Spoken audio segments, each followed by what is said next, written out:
आर्या श्रीमती दुलारी Singh college के YouTube channel पर आप सबका स्वागत है। मैं आपको बीएड सेकेंड सेमेस्टर विज्ञान वर्ग के छात्रों के लिए जीव विज्ञान शिक्षण पढ़ाऊंगा। आज हम पाठ 14 पढ़ेंगे। पाठ का शीर्षक है रुधिर परिसंचरण। तो पिछले वीडियो में हम आपको जंतुओं के पाचन के बारे में बताए थे। आज हम आप सभी को इस लेक्चर में जो हैं रुधिर परिसंचरण के बारे में बताएंगे। आप सभी को इस लेक्चर में पढ़ाए गए पाठ का नोट्स तैयार करना है। तो चलिए शुरू करते हैं। आज का टॉपिक है रुधिर परिसंचरण। तो आपको जो है रुधिर परिसंचरण के बारे में पढ़ना है। तो है क्या रुधिर परिसंचरण? ब्लड सर्कुलेशन, यानी चूंकि परिसंचरण मीन्स होता है चारों ओर, संचरित मतलब प्रवाहित होना। तो रुधिर का चारों ओर प्रवाहित होना ही रुधिर परिसंचरण कहलाता है। तो होता क्या है, रुधिर परिसंचरण के अंतर्गत रुधिर हृदय एवं रुधिर वाहिनियाँ आती हैं। यानी जो प्रवाहित होता है वो तो रुधिर है जो कि तरल माध्यम में होता है। और हृदय क्या करते हैं, रुधिर को पंप करने का कार्य करते हैं। और रुधिर जिन नलिकाओं में प्रवाहित होता है उन्हें रुधिर वाहिनियाँ कहते हैं। यानी कहने में रुधिर परिसंचरण के अंतर्गत रुधिर हृदय एवं रुधिर वाहिनियाँ आती हैं। तो रुधिर है क्या? जब कभी आपको चोट लगती है तो जो कटा हुआ भाग रहता है उस भाग से जो है लाल रंग का तरल जो होते हैं द्रव निकलता है, जिससे रुधिर कहते हैं। तो रुधिर स्पेशली है लाल रंग का, जल से कुछ भारी, चिपचिपा सा, स्वाद में नमकीन सा, यानी हल्का सा नमकीन सा, और कुछ क्षारी, चूँकि इसका जो pH होता है 7.4 होता है, अपारदर्शी होता है।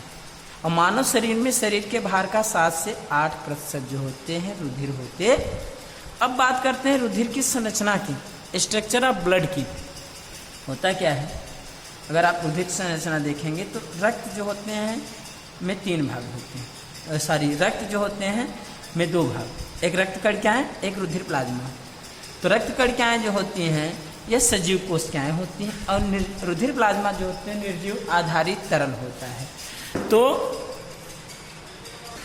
तो रक्त कणिकाएं जो होती हैं सजीव कोशिकाएं, और रुधिर प्लाज्मा जो होते हैं आधारित तरल होता है, यानी निर्जीव तरल होता है। रक्त कणिकाएं, चूँकि रुधिर में 3 प्रकार की रक्त कणिकाएं होती हैं, लाल रक्त कणिकाएं यानी रेड ब्लड कॉर्पसल्स, श्वेत रक्त कणिकाएं यानी व्हाइट ब्लड कॉर्पसल्स, और एक रुधिर प्लेटलेट्स यानी ब्लड प्लेटलेट्स। तो लाल रक्त कणिकाएं को शॉर्ट में आरबीसी कहते हैं, या इसको एर्थ्रोसाइट भी कहते हैं। जो श्वेत रक्त कणिकाएं यानी WBC, इसको ल्यूकोसाइड भी कहते हैं, और रुधिर प्लेटलेट्स को थ्रोम्बोसाइड भी कहते हैं। श्वेत रक्त कणिका में जो होती हैं यह 2 प्रकार की, कणिकामय और अकणिका, यानी जिनकी कोशिका द्रव्य में कणिकाएं होती हैं वह कणिकामय, जिनकी कोशिका द्रव्य में कणिकाएं नहीं होती वह अकणिकामय। अब कणिकामय 3 प्रकार की, एसिडोफिल, बेसोफिल और न्यूट्रोफिल। जो एसिडोफिल होती है यह अम्लीय रंग से रंगी जा सकती है, बेसोफिल क्षारीय रंगों द्वारा, और न्यूट्रोफिल उदासीन होती, किसी भी का रंग ले लेती है, यानी किसी भी रंग द्वारा रंगा जा सकता है। अकणिकामय में लिम्फोसाइट और मोनोसाइट 2 प्रकार की कोशिकाएं होती हैं। तो लिम्फोसाइट जो होती है यह एंटीबॉडीज निर्माण करके शरीर सुरक्षा करती है, और मोनोसाइट जो होती हैं यह जो है हानिकारक रोगाणुओं का भक्षण करके सुरक्षा करती है। अच्छा, एक बात और आप बता दें, जो लाल रक्त कणिकाएं होती है इसमें हीमोग्लोबिन होती है। तो हीमोग्लोबिन के कारण ही रुधिर का रंग लाल होता है। तो हीमोग्लोबिन जो होती है यह O2 और CO2 का परिवहन भी करती है, इसलिए इसको श्वसन रंगा भी बोलते हैं। तो यह कहती क्या है कि जो है जो फेफड़े में आए हुए O2 हैं उनको ग्रहण करके पहले ऑक्सी हीमोग्लोबिन परिवर्तित हो जाती है, फिर जब कोशिकाओं के पास पहुँचती है तो टूट जाती है ऑक्सीजन और हीमोग्लोबिन। कोशिकाएँ ऑक्सीजन ग्रहण कर लेती हैं, फिर इसके बाद वहाँ से कोशिकाओं के जो में जब उपस्थित ऑक्सीजन जो होते हैं कार्बनिक पदार्थ जारण करता है तो CO2 मुक्त होती है। मुक्त CO2 फिर को जो है फिर हीमोग्लोबिन ग्रहण कर कार्बोक्सी हीमोग्लोबिन परिवर्तित होती है। वह कार्बोक्सी हीमोग्लोबिन जो होते हैं फिर रुधिर परिसंचरण द्वारा फेफड़े में पहुँच करके CO2 को, यानी CO2 और हीमोग्लोबिन टूट करके CO2 को फेफड़े को दे देती है। तो इस प्रकार से O2 और CO2 के परिवहन में भी हीमोग्लोबिन सहायक होती है, इसलिए इसको श्वसन रंगा कहते हैं।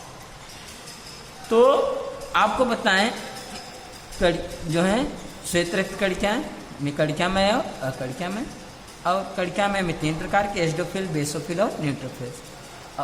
और अकड़किया में लिम्फोसाइट, मोनोसाइट। रुधिर प्लाज्मा जो होते हैं इसमें लगभग 90% जो होते हैं से अधिक तो जल होते हैं, बाकी में 9% तक अकार्बनिक और कार्बनिक पदार्थ होते हैं।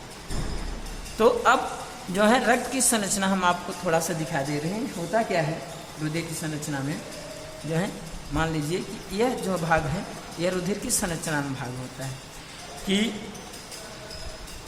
आरबीसी जो है गोलाकार या उभयोतल संरचना में होती हैं।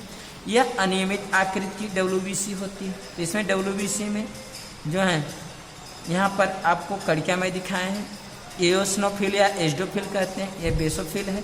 अब इसमें क्या होता है, यह केंद्रक विहीन होता है, आरबीसी केंद्रक विहीन होती है, इसमें हीमोग्लोबिन होती है।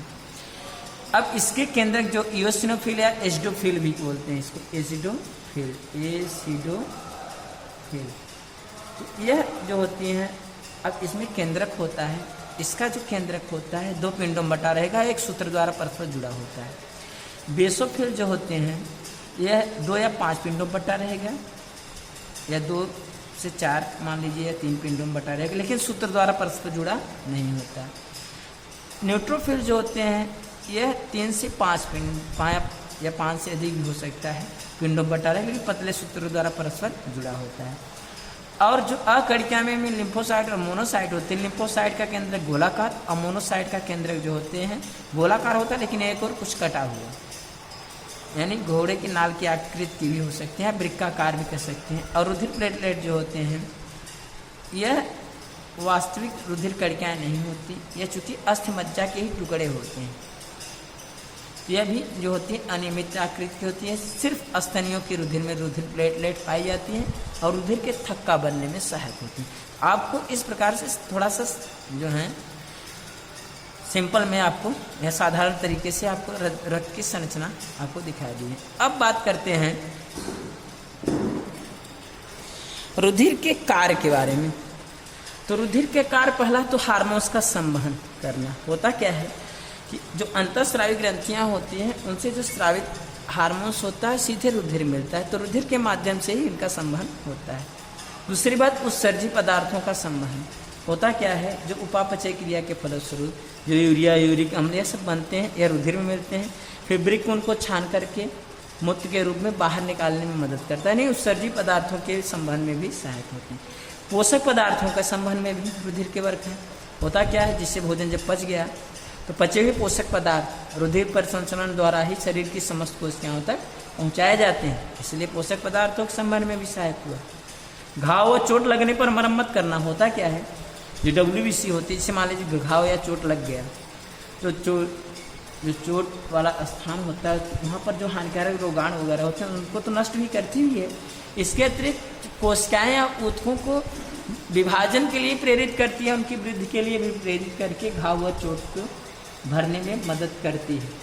तापक्रम नियमन में भी सहायक होती है रुधिर। होता क्या है कि रुधिर जो होते हैं क्षारीय होते हैं, और जिससे होता क्या है, जब कम तापक्रम रहता है तो रुधिर जो होते हैं तीव्रता से शरीर के अंदर जो होते हैं प्रवाहित होते हैं, प्रवाहित होकर के शरीर को गर्म करते हैं। अगर गर्मी के दिनों में क्या होता है कि इसका जो संचरण कम कर देते हैं, तो कम कर देते हैं तो शरीर को जो होते हैं थोड़ा सा ठंडा करते हैं, यानी कहने में ताप हमेशा संतुलन बनाए रखते हैं। रोगों से रक्षा, रुधिर क्या करते हैं, मैं लिम्फोसाइट, मोनोसाइट बात किए, तो रोगाणु को नष्ट करके या एंटीबॉडी निर्माण करके शरीर की सुरक्षा करते हैं। गैसों का संवहन, हीमोग्लोबिन क्या करता है, O2 और CO2 गैस का संवहन करता है। फिर इसके बाद अम्ल क्षार संतुलन की बात करते हैं कि रुधिर ही क्या करता है, बफर का वर्क करता है, जो कि अम्ल और क्षार के संतुलन बनाने में भी सहायक होते हैं। थक्का बनने की बात करते हैं, चूँकि रुधिर प्लेटलेट जो होती है वह रुधिर के थक्का बनने में भी सहायक होती है, यानी जब चोट लग जाता है तो चोटीले स्थान पर रुधिर का ही थक्का जमा करके रुधिर को बहने से रोकता है। फिर जल संतुलन की बात करते हैं। अब रुधिर क्या होता है कि आवश्यकता से अधिक जल को जो होते हैं या पसीने के रूप में या मूत्र के रूप में जो होते हैं यह बाहर निकालने में मदद करता है, जल, जिससे कि शरीर में जल का संतुलन बना रहता है। तो इस प्रकार से हमने आपको लगभग 10 वर्ग बताए रुधिर के कार्य के बारे में। अब बात करते हैं हृदय की। हृदय है क्या? अब हृदय, हृदय क्या करता है कि रुधिर का केंद्रीय पंपिंग स्टेशन होता है। यह वक्ष गुहा में मध्यावकाश, जो फेफड़ों के बीच में मध्यावकाश में स्थित, यानी जो मध्यावकाश होता है वक्ष गुहा का मध्यावकाश, उसी में फेफड़े होते हैं, फेफड़ों के बीच में स्थित होता है। इसका जो होते हैं, जो एक ओर का भाग, दाहिना भाग तो थोड़ा सा जो होते हैं दाहिनी ओर, और जो बायां भाग रहता है थोड़ा सा बाईं ओर स्थित रहता है।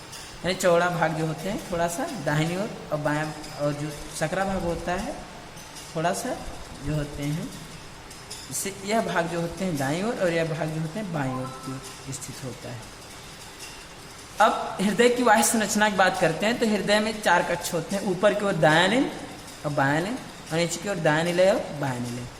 इस दायां लिंग में तो अग्र महाशिरा और पश्च महाशिरा आकर प्रवेश करती है, और बायां लिंग में जो होती हैं पल्मोनरी शिरा आकर प्रवेश करती है।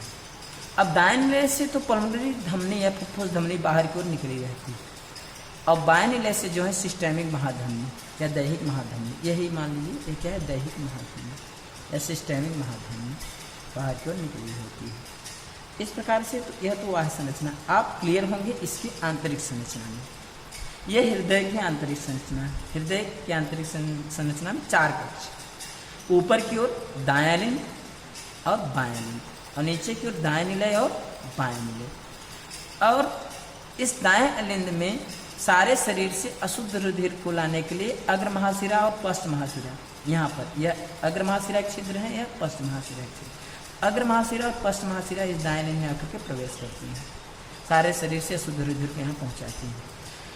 और नीचे की ओर चूंकि यहाँ पर दायां निलय है तो दायां लिंग और दायां निलय के बीच में छिद्र होते हैं। इसी छिद्र पर एक कपाट होते हैं। यह कपाट 3 पल्लों से बने होते हैं, इनको त्रिबलनी कपाट कहते हैं। यह एक तरफा कपाट होते हैं जो कि रुधिर को इस दाएं लिंग से दाएं निलय में आने देते हैं।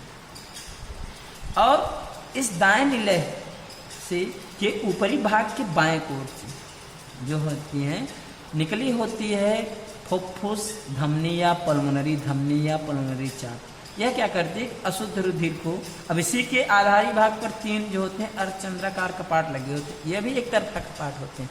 यह रुधिर को जो है फेफड़े में जाने देते हैं, लेकिन वापस रिटर्न नहीं आने देते। तो अशुद्ध रुधिर जो है फेफड़े में शुद्ध होने के लिए इसी पल्मोनरी धमनी द्वारा पहुँचता है। आपको पता होनी चाहिए कि यह पल्मोनरी धमनी एक अपवाद के रूप में होता है, और इस सारी धमनियों में तो शुद्ध रुधिर प्रवाहित होता है, लेकिन पल्मोनरी धमनी में अशुद्ध रुधिर। अब बात करते हैं इस तरफ। तो अब चूंकि होता क्या है कि जैसे रुधिर शुद्ध हो गया, तो शुद्ध रुधिर जो है पल्मोनरी शिरा द्वारा हृदय के जो यहाँ पर बायां अलिंद होता है, बाएं अलिंद में इसी पल्मोनरी शिरा द्वारा प्रवेश करते हैं। अब इस बाएं अलिंद और बाएं निलय के बीच में भी छिद्र होते हैं, इसी छिद्र पर भी कपाट होते हैं। इसके कपाट 2 पल्लों से बने होते हैं, इसको द्विबलनी कपाट कहते हैं। हमने आपको लिखा है द्विबलनी कपाट। तो रुधिर, शुद्ध रुधिर यहाँ पहुँचा, यानी बाएं निलय से बाएं निलय में।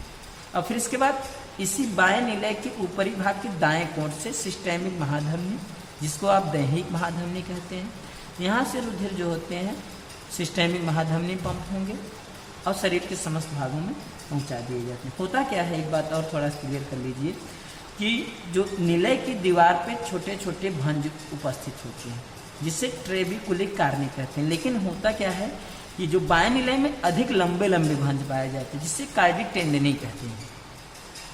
अब थोड़ा और केयर करिए, दाएं निलय में फोसा ओवलिस नामक अंडाकार गड्ढा होता है, और दाएं निलय में ही कोरोनरी साइनस नामक एक छिद्र होता है। तो चूंकि यह कोरोनरी साइनस छिद्र क्या करता है कि हृदय के समस्त भागों से अशुद्ध रुधिर जो होते हैं इसी कोरोनरी साइनस नामक छिद्र द्वारा इस दाएं अलिंद में पहुंचते हैं। और जो है तो जो ये हृदय होता है, अब कैसी रुधिर का परिसंचरण होता है, तो हृदय में प्रकुंचन और अनुशुथिलन 2 क्रियाएं होती हैं, यानी सिस्टोल और डायस्टोल। प्रकुंचन को सिस्टोल और अनुशुथिलन को डायस्टोल या प्रसारण भी कहते हैं। तो जिसे प्रकुंचन में हृदय का भाग सिकुड़ता है और प्रसारण में हृदय का भाग जो होते हैं फैलता है। तो जब इस भाग में यानी दाएं अलिंद में अनुशिथिलन होगा यानी डायस्टोल, तो सारे शरीर के समस्त भागों से अग्र महाशिरा द्वारा या पश्च महाशिरा द्वारा रुधिर दाएं अलिंद पहुंचता है। अग्र महाशिरा और पश्च महाशिरा द्वारा एकत्रित रुधिर जो होते हैं पहुंचते हैं इस दाएं में। फिर यहाँ प्रकुंचन होगा और यहाँ अनुशीतलन, तो ये रुधिर जो होते हैं यहाँ आ जाएंगे यानी दाएं नीले में। फिर यहाँ पर प्रकुंचन होगा तो रुधिर पहुँचेंगे कहाँ पर, पल्मोनरी धमनी द्वारा फेफड़े में शुद्ध होने के लिए। फिर यहाँ अनुशीतलन होगा, पल्मोनरी शिरा द्वारा रुधिर यहाँ पर आएंगे। फिर यहाँ पर अनुशीतलन के बाद क्या होगा, प्रकुंचन, और यहाँ पर आएंगे बाएं निलय में, यहाँ अनुशीतलन रहेगा। फिर इसके बाद यहाँ रुधिर आ गए, फिर यहाँ से प्रकुंचन हुआ तो जो है सिस्टमिक महाधमनी द्वारा जो होते हैं रुधिर पहुँचा दिए जाते हैं कहाँ पर, शरीर के विभिन्न भागों में। इस प्रकार से यह जो हृदय होता है 1 मिनट में लगभग 72 बार जो होते हैं सिकुड़ता और फैलता है, तो जिसे हृदय की धड़कन कहते हैं। तो अगर आप एक बार की बात करेंगे तो 0.8 सेकंड में जो होते हैं एक बार जो होते हैं हृदय सिकुड़ता और फैलता है। तो मनुष्य का हृदय 1 मिनट में लगभग 72 से 75 बार सिकुड़ करके और फैल करके रुधिर को पंप करता है। अब बात करते हैं,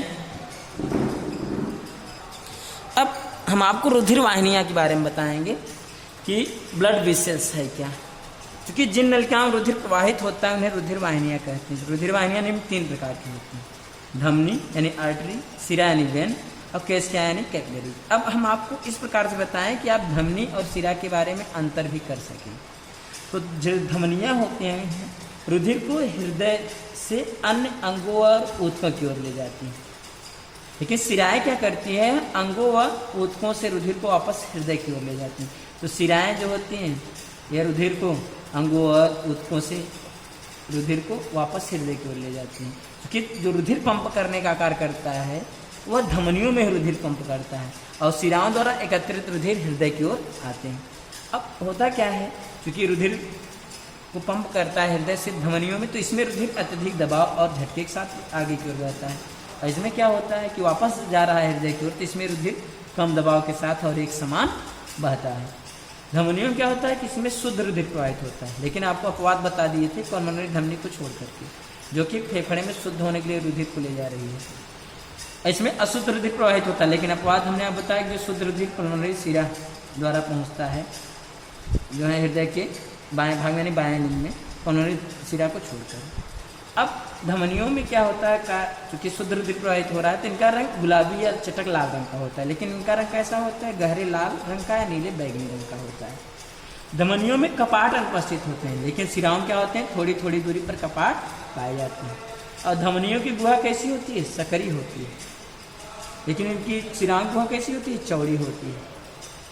और धमनियों की दीवार मोटी होती है, लेकिन अगर रुधिर न हुए तो ये पिचकती नहीं, लेकिन क्या होती है, इनकी दीवार पतली होती है और खाली होने पर यह पिचक जाती है। इस प्रकार से आप धमनी और सिरा के बारे में भी बता देंगे और इसके अंतर के बारे में बता सकते हैं।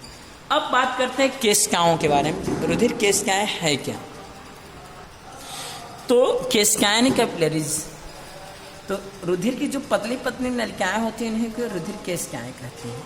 तो रुधिर केशिकाएं जो होती हैं यह कोशिकाओं और ऊतकों के बीच स्थित होती हैं, और रुधिर केशिकाएं जो होती हैं धमनियों को सिराओं से जोड़ती हैं। बात यह होता है कि जैसे रुधिर पंप हुआ कहाँ, महाधमनी में, महाधमनी से फिर धमनी में, फिर धमनी से फिर धमनिका में, फिर धमनिका से रुधिर केशिकाओं में। रुधिर केशिकाएं बहुत पतली होती हैं, कोशिका जितनी मोटी होती हैं। फिर वहाँ से मान लीजिए कि O2 निकल गया, शुद्ध रुधिर को प्रवाहित की, तो वह अशुद्ध हो गया। फिर इसके बाद चूंकि रुधिर केशिकाओं जो भित्ति होती है O2 और CO2 के लिए पारगम्य होती है। फिर इसके बाद O2 पहुंचा कोशिकाओं के बीच, वहाँ पर जारण हुआ कार्बनिक पदार्थ, फिर CO2 मुक्त हुआ, फिर पहुंचा कहाँ पर, रुधिर केशिका में। और रुधिर केशिका में जैसे ब्लड पहुंचा O2 सारी CO2 पहुंचा तो रुधिर वह अशुद्ध माना गया, यानी अनऑक्सीजनेटेड ब्लड हो गया। अब वह अनऑक्सीजनेटेड ब्लड फिर केशिकाओं से फिर सिरका में, फिर सिरका से फिर सिराओं में, फिर सिराओं से फिर महासिराओं से फिर पहुंच गया है कहाँ पर, हृदय में। इस प्रकार से यह रुधिर केशिकाएं जो होती हैं धमनी और सिराओं को जोड़ती यानी जोड़ने का कार्य करती हैं। तो आज हम आपको रुधिर परिसंचरण में जो है रुधिर के बारे में बताएं और रुधिर की संरचना के बारे में बताएं, तथा हृदय के बारे में और हृदय की संरचना के बारे में, तथा रुधिर वाहिनियों के बारे में बताएं। आशा करते हैं आपको आज का हमारा वीडियो जो है अच्छे से समझ में आ गया होगा और आप इसे अच्छे से तैयार भी कर लेंगे। अगले वीडियो में हम आपको श्वसन के बारे में बताएंगे। तब तक के लिए धन्यवाद।